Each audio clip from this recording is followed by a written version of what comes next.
She's a failure. Always has been. That's what my mother told the entire family when I left for grad school. She said it again when I didn't show up to Christmas. And again, when I didn't send money for my sister's third DUI bail. But I was there at the trial. Quiet. Uninvited. Sitting in the last row. My name is Dana. And from wherever you're watching this, stay with me. Have you ever been erased by your own family, only to return so powerful they couldn't even say your name? The courtroom was packed. My sister sat in a neat blouse, pretending to be innocent. My mother clutched her purse, whispering something about how this would all go away. And I sat alone, hands folded, jaw still. I had no intention of speaking. I just came to watch them. The same people who called me dramatic, ungrateful, invisible. The judge entered. He was mid-50s. Serious. One of those faces that didn't flinch even during murder trials. He skimmed through the file, glasses low on his nose, then paused. He looked up, scanned the room.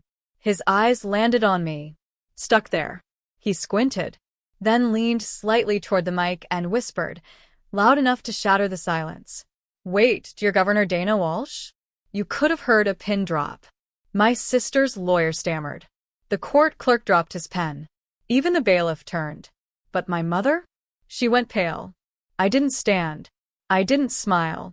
I just looked at the judge and nodded once. He straightened his posture immediately. We're done here, he said.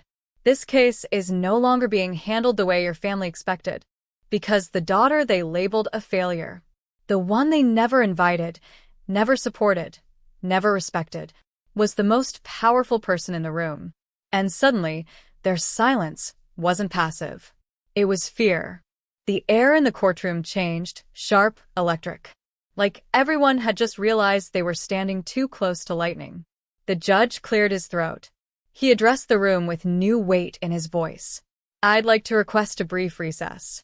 But what he really meant was, what the hell is she doing here? Because governors don't just show up to routine DUI cases. Especially not in disguise. No security detail, no staff, no announcement. But I didn't come as a politician. I came as the daughter they threw away. As the sister they used for contrast. As the woman who was told, repeatedly, you're not one of us. I watched my mother lean toward my sister and hiss through clenched teeth. You didn't tell me she was coming. My sister didn't reply. She didn't need to. She just kept her eyes on the floor. Suddenly remembering every time she mocked my campaign behind my back. Every Thanksgiving where she toasted her new job, while I sat in silence after working 80-hour weeks as a public servant. They thought I'd never make it past city council. They said I was boring, cold, too serious. But cold girls climb quietly, and when they reach the top, they don't shout. They decide. The judge walked over to me during recess. He took off his glasses. Governor, I had no idea. If I had known. I stopped him gently. I'm not here in any official capacity. I'm just observing. He nodded, but the message was clear. This case was no longer a family embarrassment. It was a career liability for him. The whispers started before the hearing resumed. Reporters in the hallway. Law clerks pretending not to stare. Even the opposing counsel leaned in and asked my mother, "Is that the Governor Walsh?" She didn't answer. Because how do you explain disowning a daughter, only to watch her become the most powerful name on the docket? And me? I sat there, quiet, still, unapologetic. Because I didn't come to flex power. I came to remind them, I am power. Court resumed. But the air was different now. Not a soul could look me in the eye. The judge returned to the bench, suddenly cautious. Measured. He read through the file like it had just turned radioactive. My sister sat up straighter, her lawyer whispering furiously beside her. My mother? Still frozen. Still pale. Still clutching that purse like it held an explanation. Because here's what no one tells you. When a woman rises in silence, the people who mocked her have no script for the moment she turns back around. They were still trapped in the story where I was the family disappointment. The one who wasn't pretty enough, social enough, obedient enough. The girl who read too much and smiled too little. The one who left home and never looked back. But I didn't leave empty-handed.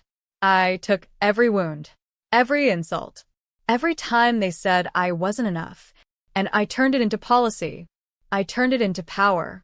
While they threw parties for my sister's failed business ventures, I sat in war rooms fixing the healthcare system.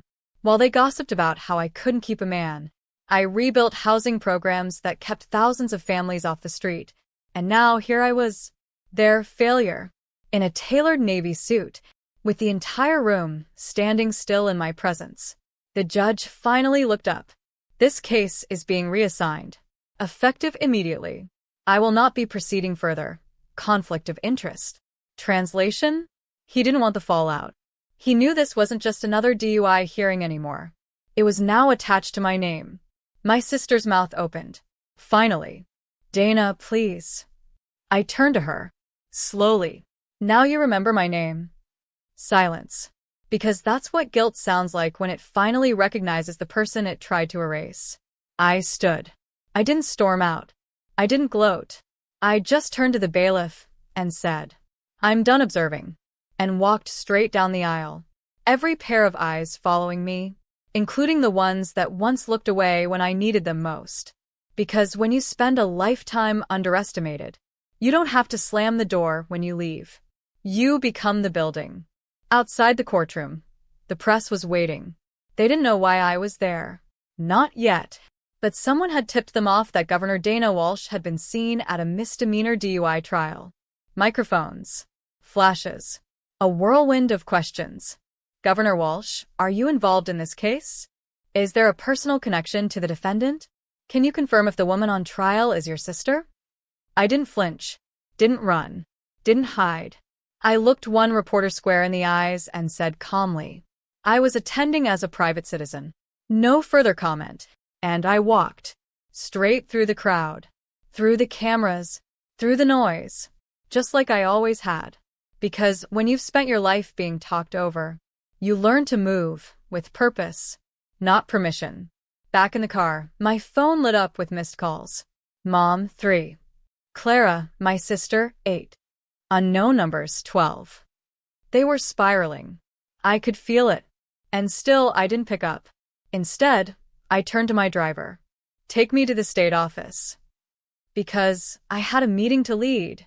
On foster care reform. A system my mother once said I wasn't emotionally stable enough to understand. And now I was rewriting it. That night, alone in my apartment, I finally opened my sister's texts. Dana, I'm sorry. You could have helped me. You could have warned me. Warned her? Warned her that I had survived years of being treated like the family embarrassment, that I turned shame into strategy, that while they mocked me, I was memorizing everything they stood for. So, I'd never build anything like it? No. I owed her nothing, but I did reply. You had their protection. I had their silence. You were raised to believe the world owed you grace. I was raised to believe I owed it everyone else. Now we're both grown women. And this time, I chose me. Delivered. Read. No response. The silence tasted better than any apology they could offer. Because this time, I wasn't the forgotten daughter in the back row. I was the headline. The one who outgrew their story. And started writing her own.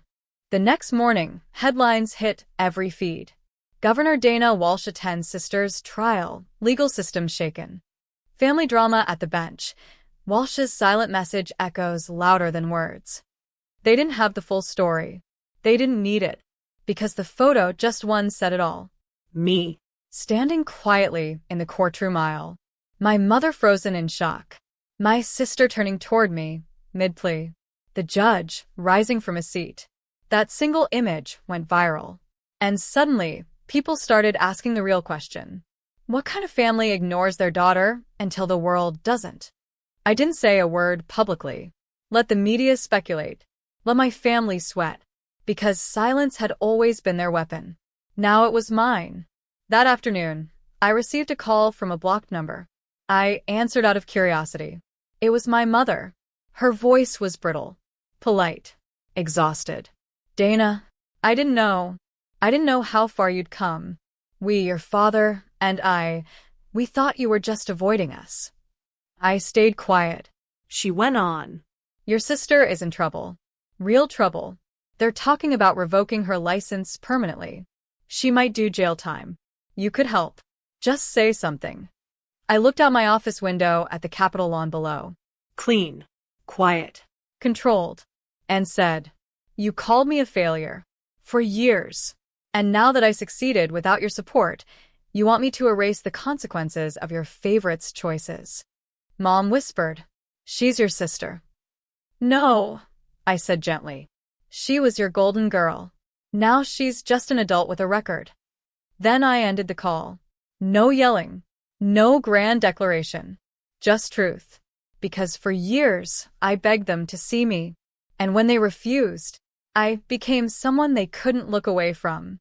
Later that night, I received an email from the judge himself.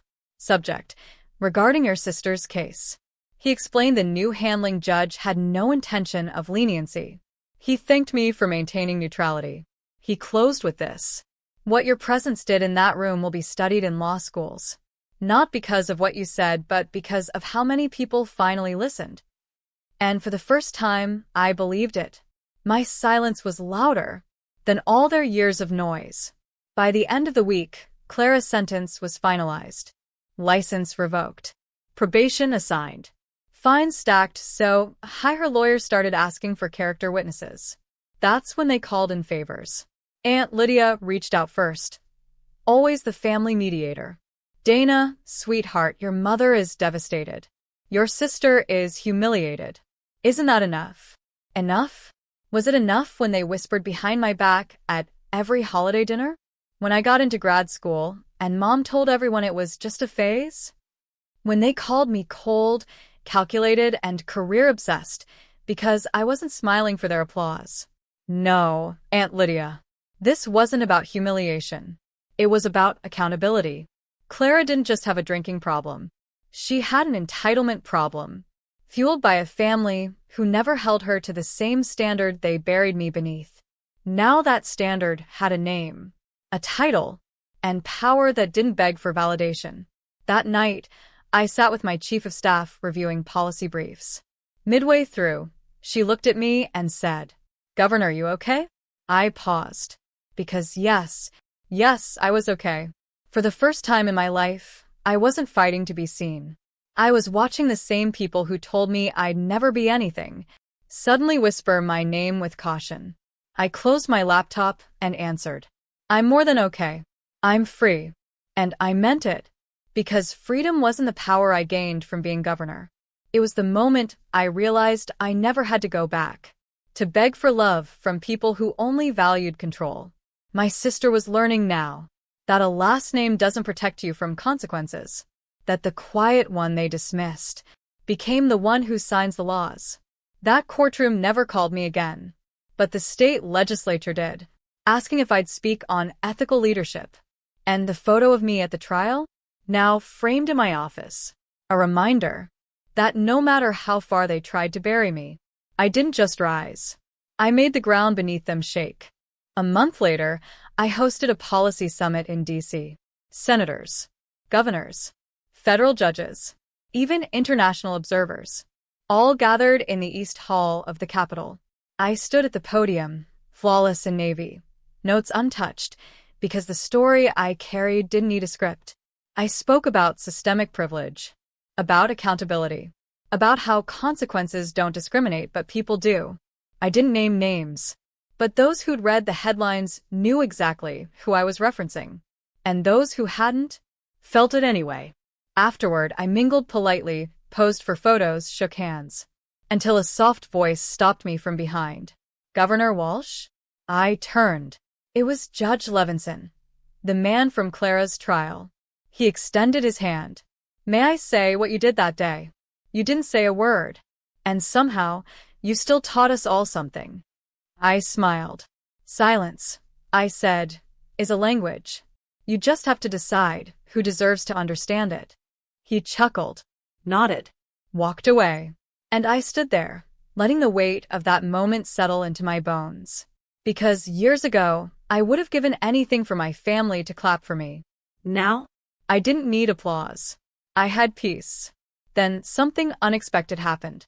The summit coordinator handed me a note. "There's someone waiting downstairs. Says it's personal."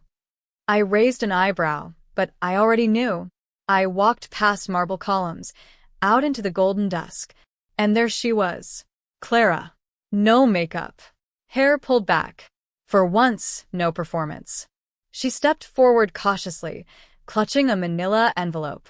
"I'm not here to beg. I just wanted to say thank you For not ruining me. You could have destroyed everything." I tilted my head. "You were already doing that." She looked down. "I'm getting help. I'm trying." I didn't hug her, didn't comfort her, but I didn't turn away either. Instead, I said, "Then don't try for me. Try for the person you become when no one's watching. That's who matters now." She nodded, eyes glossy, and handed me the envelope. Old photos. From when we were little, before it all got complicated. Then she walked off, and I stood in front of the Capitol steps, envelope in hand, realizing something powerful. My story didn't need revenge. It needed clarity. They didn't break me. They built the exact kind of fire I'd one day lead with. Back home, I placed the envelope on my kitchen counter. Didn't rush to open it. Just watched it, like it might still bite. That night, I sat by the window with chamomile tea. No guards, no cameras, no headlines. Just me. And finally, I opened it. Inside were moments frozen in time. Clara and I as kids, laughing in the backyard sprinkler. Dad grilling, Mom pretending to care. One photo of me in oversized glasses, holding a science fair ribbon, standing alone. No one was clapping. Not even them. And still, I was smiling.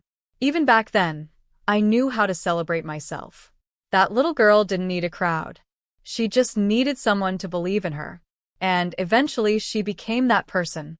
I stood up and framed that science fair photo, right next to my framed inauguration one.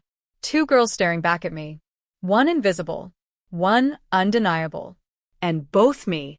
The next morning, I declined a call from my mother, then blocked it.